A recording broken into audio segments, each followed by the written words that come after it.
Dzisiejszy temat to kolory, ale nie indygo, bławatkowy, bleu de Chanel, czy czym różni się łososiowy od pudrowego, tylko kolory w świecie cyfrowym. A więc jak są reprezentowane kolory w świecie cyfrowym? Kodowanie na 8 bitach SDR, kodowanie na 10 bitach albo 12 bitach HDR. Jak posługiwać się kolorami w świecie cyfrowym, aby Twój film wyglądał jak najlepiej, aby te kolory były zbliżone do rzeczywistości. Aby to zrobić, dobrze jest wiedzieć, jak funkcjonują kolory w świecie cyfrowym. Zaczynamy!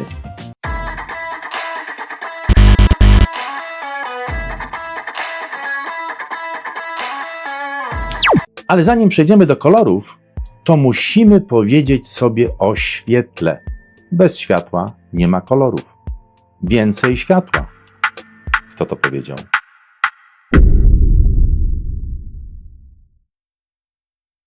Źródłem światła jest nasza gwiazda, czyli Słońce, które emituje najróżniejsze promieniowanie w stronę także Ziemi. Emituje to w każdym kierunku, także w stronę Ziemi. Część tego emitowanego przez Słońce światła, a to jest tylko fragment emitowanych przez Słońce fal elektromagnetycznych, dociera do nas w postaci tak zwanego widma widzialnego. Ale zanim dotrze do Ziemi, to przechodzi przez atmosferę, a to też sporo zmienia. Czy Słońce jest jedynym źródłem światła? No oczywiście, że nie.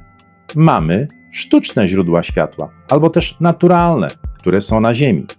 Sztuczne źródła światła, takie jak wszelkiego typu oświetlenie, lampy, żarówki najróżniejszego typu, ale także naturalne, na przykład takie jak ogień, lawa, roztopiony metal.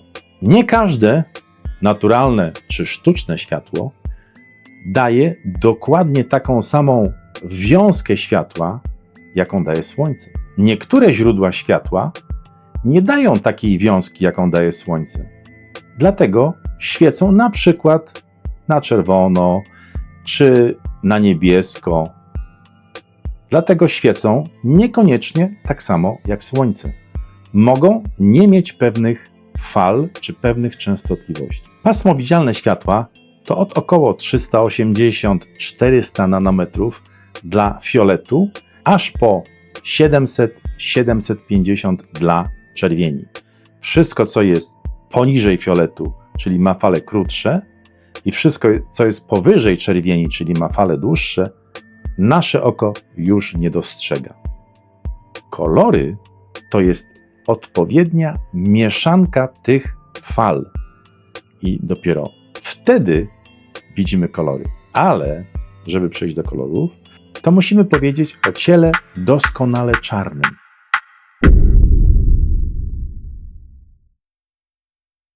Co to jest ciało doskonale czarne? No to jest takie ciało, które nie odbija promieni świetlnych. Wszystko absorbuje.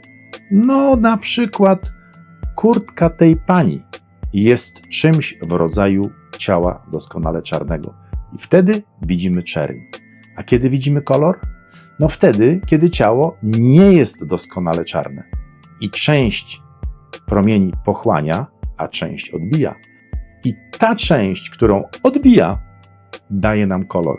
Bo to jest mieszanka najróżniejszych fal. Tych fal, na które składa się światło białe. Słońce emituje do nas mieszankę najróżniejszych barw światła widzialnego, ale ta mieszanka światła widzialnego daje nam barwę białą. Taką, jaką widzimy w dzień. Skąd wiemy, że to białe światło składa się z różnych fal? No, wiemy to, ponieważ najprostsze zjawisko, takie jak tęcza, okazuje się, że promienie świetlne różnej długości różnie załamują się na kropli deszczu, a także na pryzmacie. Kto jeszcze pamięta ten album? Wiemy więc, że składowe światła białego to są fale od fioletu aż po czerwień. To tylko są składowe światła białego, które widzimy. Kolory to są najróżniejsze mieszanki tych fal. Jeszcze mała dygresja na temat ciała doskonale czarnego, bo ono nie odbija światła, a więc pochłania energię, jednocześnie musi się nagrzewać. No, wiemy to praktycznie, jeżeli mamy czarną odzież czy ciemną odzież na słońcu, to nagrzewamy się, jeżeli mamy białą, odbijamy światło i się nie nagrzewamy. Jesteśmy już bardzo blisko kolorów, ale musimy teraz powiedzieć o tak zwanych barwach podstawowych. I dlaczego żółty przegrał z zielonym?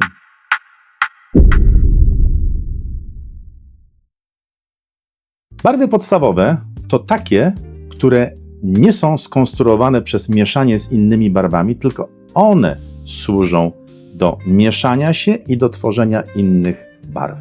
No na przykład metoda addytywna. Barwy podstawowe to czerwony, żółty i niebieski.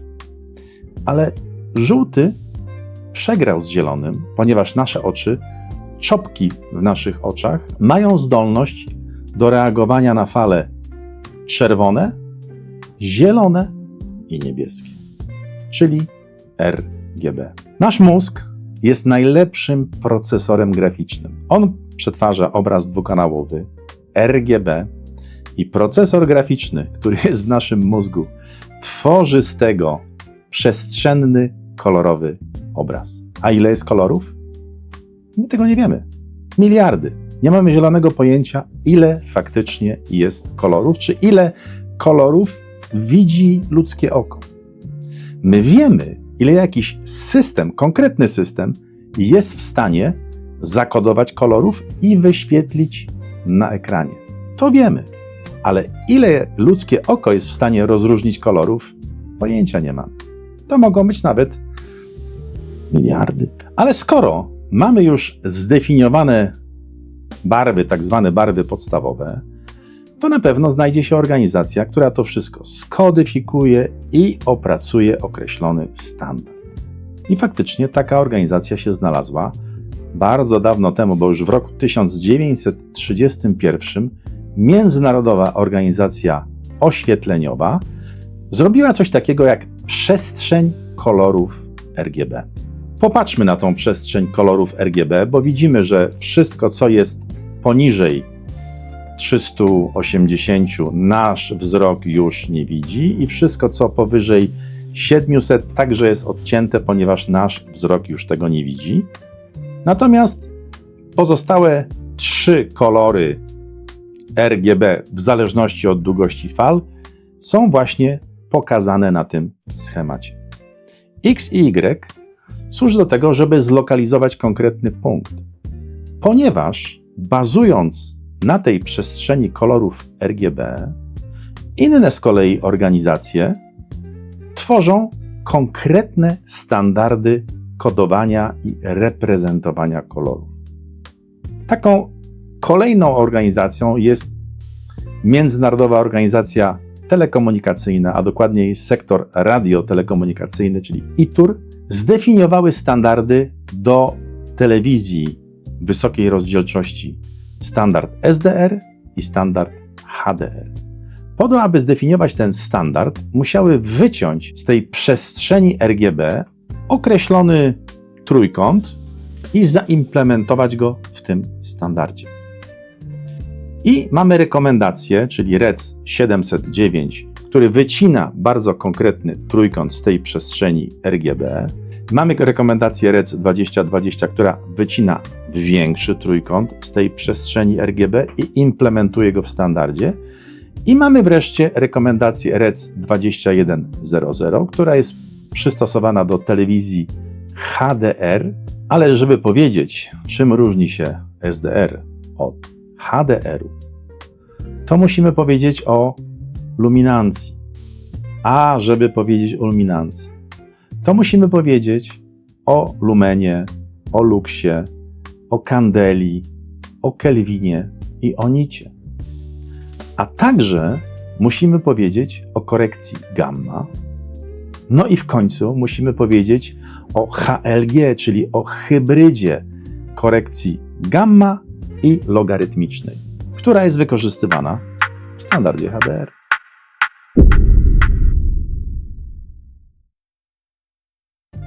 No dobrze, to przyszedł czas, żeby powiedzieć o tym, jak mierzymy światło. Widzę, że tu jestem troszeczkę niedoświetlony, więc mogę się taką lampką tu doświetlić. Ale tak naprawdę na przykładzie tej lampki opowiem, jak mierzymy światło. Pierwsza rzecz to są kandele, czyli jak mierzymy światłość, czyli to światło, które jest emitowane ze źródła światła. Na przykład słońce emituje gigantyczną ilość kandeli. Ta żarówka tutaj też emituje określoną ilość kandeli. Jakbym tam włożył większą żarówkę, tych kandeli byłoby więcej. Mniejsza żaróweczka, słabsza, dawałaby oczywiście mniej kandeli. Ta żarówka, nie wiem ile ona emituje kandeli, ale ona emituje kandele wszędzie dookoła. Oczywiście obudowa tłumi to światło, ale na przykład tutaj ona jest otwarta i teraz przez ten otwór wypływa strumień światła. Czyli wypływa strumień światła, który jest mierzony w lumenach, bo to jest natężenie światła. Ilość kandeli w takim kącie sferycznym daje lumen. Czyli ten strumień światła, który wypływa przez ten otwór, będzie mierzony w lumenach. Ten strumień światła pada na określoną powierzchnię. Tutaj pada na tę część twarzy i ja mogę oddalić tą lampkę. Ilość lumenów jest taka sama. Mogę ją przybliżyć. Nadal ilość lumenów jest taka sama, ale więcej pada światła na tą powierzchnię, ponieważ jest bliżej. W związku z tym cały ten strumień światła pada na tę część twarzy, a jak oddalę, to tylko część tego strumienia światła pada na tę część twarzy. I to, co tutaj pada, jest mierzone w luksach.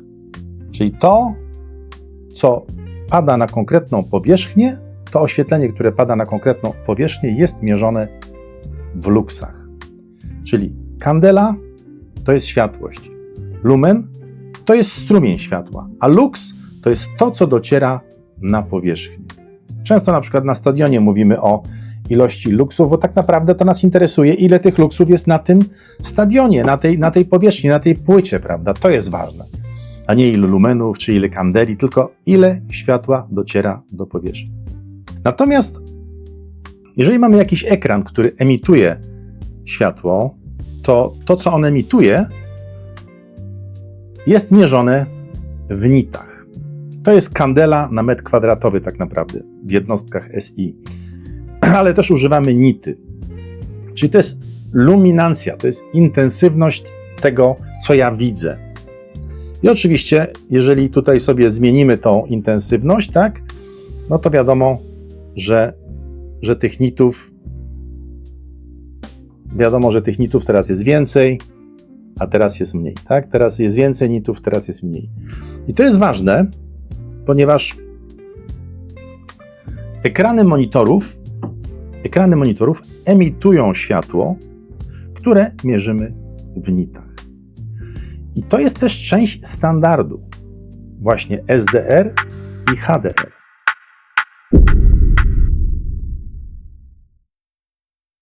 Jak ta luminancja jest postrzegana przez ludzkie oko, jaką stosujemy funkcję, bo stosujemy określoną funkcję do tego, żeby zakodować luminancję.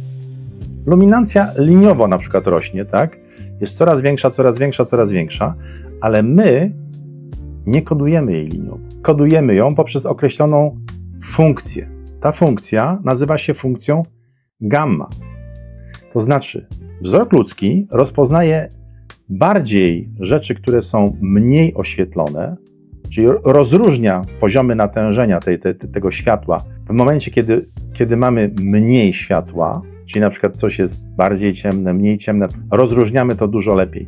Natomiast powierzchnie dużo jaśniejsze rozróżniamy słabiej. Stąd wniosek, że warto skupić się na tym paśmie, które ludzkie oko lepiej widzi, stosować jakby gęstsze upakowanie tej funkcji, mniejszy obszar jasności tej luminancji pokryć większą ilością wartości na początku. Dla wartości X, czyli ta luminancja rośnie nam powolutku, ale potrzebujemy bardzo dużo wartości Y, żeby ją zakodować, czyli ona idzie bardzo ostro w górę. Potem ona się wypłaszcza. I to jest ta funkcja gamma. I ona jest stosowana oczywiście w SDR. Natomiast w HDR-ze, czyli na początku dokładnie ta krzywa rośnie tak jak gamma, tylko ta gamma, ona się troszeczkę wypłaszcza, ale nie tak mocno. Ona się wypłaszcza i się w którymś momencie już jakby kończy. Natomiast w HLG mamy funkcję logarytmiczną i ona się wypłaszcza bardziej. W związku z tym więcej ilości X możemy zakodować w tej samej przestrzeni Y, bo ona się po prostu wypłaszcza. Czyli w HLG kodujemy jeszcze takie jakby luminancje, których w SDR-ze już byśmy nie zakodowali. Ale po to potrzebne są dużo jaśniejsze ekrany. Po to są potrzebne ekrany, które generują dużo więcej nitów, ponieważ w tym obszarze jasności mamy też więcej elementów. Czyli te ekrany, które mają HDR, które wspierają HDR, one generalnie są dużo jaśniejsze. Wtedy oczywiście, kiedy pracują w HDR-ze. Jeżeli nie pracują w HDR-ze, to one mogą być w trybie SDR, tak? Ale jeżeli jest sygnał HDR, to one się przyłączają w sygnał HDR i to często widać, że telewizor nagle staje się dużo jaśniejszy. Dlatego, że on pracuje w szerszym paśmie luminancji. W szerszym paśmie luminancji pracuje. Dlatego, że HLG pozwala mu zakodować dużo więcej X-ów.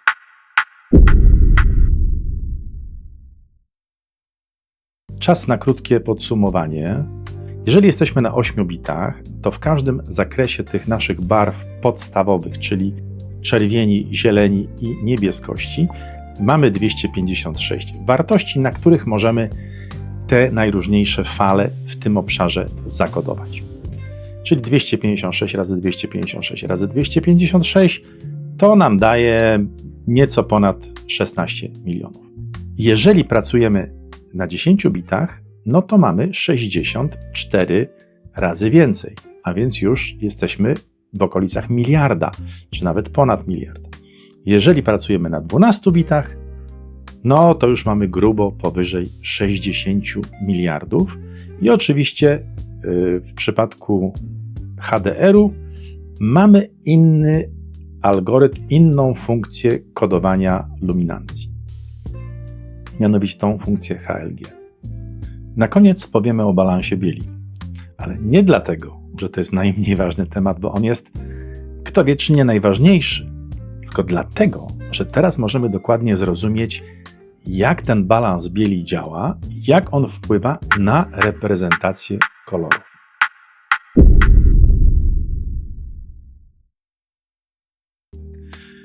Popatrzmy sobie na model, właśnie tą na rekomendację 709, czyli na to BT709 i tam w środku zauważymy taki punkcik, który jest oznaczony D65 i to jest balans bieli na poziomie 6500 kelwinów. No ale oczywiście nie zawsze robimy w oświetleniu, które daje 6500 kelwinów, prawda? Czasami ta ilość kelwinów jest zupełnie inna. No, zobaczmy na przykład. Teraz jesteśmy w środku dnia. Zobaczymy, mam tutaj taką aplikację, która pokazuje mi barwę, jaką ma światło, na które skieruje oczywiście obiektyw. No jeżeli teraz skieruję obiektyw, a kieruję obiektyw powiedzmy na dół, to mam 5100 kelwinów. No, czyli jeżeli to powiedzmy skieruję na te krzaczki, to mam 4400. Im jest wyższa ta liczba, tym ta mieszanka ma więcej fioletu. Ona jest taka bardziej zimna, jasna. Im jest ta liczba niższa, tym ma więcej domieszki czerwieni. Ona jest wtedy taka cieplejsza. Na przykład świeca emituje około 2000 kelwinów. Dokładnie korekcja balansu bieli polega na tym, że jeżeli mamy inny balans bieli, na przykład 3000 czy w okolicy 3000, to my przesuwamy sobie ten cały schemacik w ten sposób, żeby ten balans bieli 3000 znalazł się w punkcie 6,5. I w ten czas mamy reprezentację kolorów adekwatną do balansu bieli i do bieli 6500 kelwinów. Jeżeli mamy ten balans bieli w innym punkcie, to musimy sobie cały ten schemat jakby przesunąć. Zrobimy sobie przykład. W tej chwili jest chwycony tutaj określony balans bieli, taki jaki został zmierzony. Tutaj jest lampa, która też daje odpowiednie oświetlenie i mamy ten balans bieli zmierzony. Ale to oświetlenie można oczywiście regulować, a więc w tej chwili zmniejszam mu balans bieli do około, myślę, że 2800, ale to nie jest jedyne światło, tu jeszcze jest inne światło, więc dokładnie ile ten balans w tej chwili wynosi. Możemy sobie ten balans zmierzyć w tej chwili naszym miernikiem i zobaczymy, co ten balans bieli nam pokaże. No, pokazuje 3300. Skoro tak, to zatrzymamy się, zmieniamy mu balans bieli zmieniliśmy w tej chwili balans bieli na 3300 i powinniśmy teoretycznie być w tym samym punkcie na naszym schemacie. A teraz wracamy z naszym oświetleniem do poprzednich, bodajże to było 5500 kelwinów. Tak? No i znowu te kolory wypadają w zupełnie innym miejscu. I znowu się z tym balansem bieli musimy wstrzelić w odpowiedni punkt, tak żebyśmy byli dokładnie w środku tego naszego schematu. No, wróciliśmy z balansem bieli do poprzednich wartości i w zasadzie powinniśmy te kolory mieć dokładnie w tym samym miejscu, ponieważ ja nagrywam zgodnie ze standardem BT709, a więc w SDR-ze kolory 8-bitowe.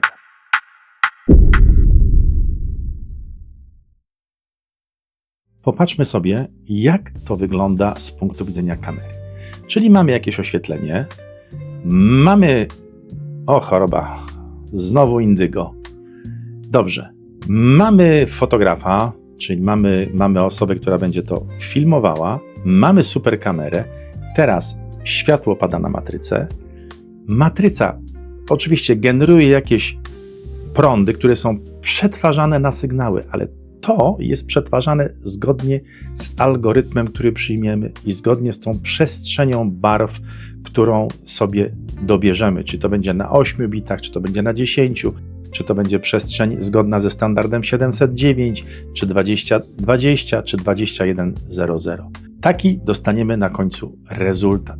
Ale oczywiście w tym wszystkim też jest ważny balans bieli, o którym przed chwilką mówiliśmy, bo jeżeli ten balans bieli będzie w zupełnie innym miejscu niż powinien być, to dostaniemy inne wartości.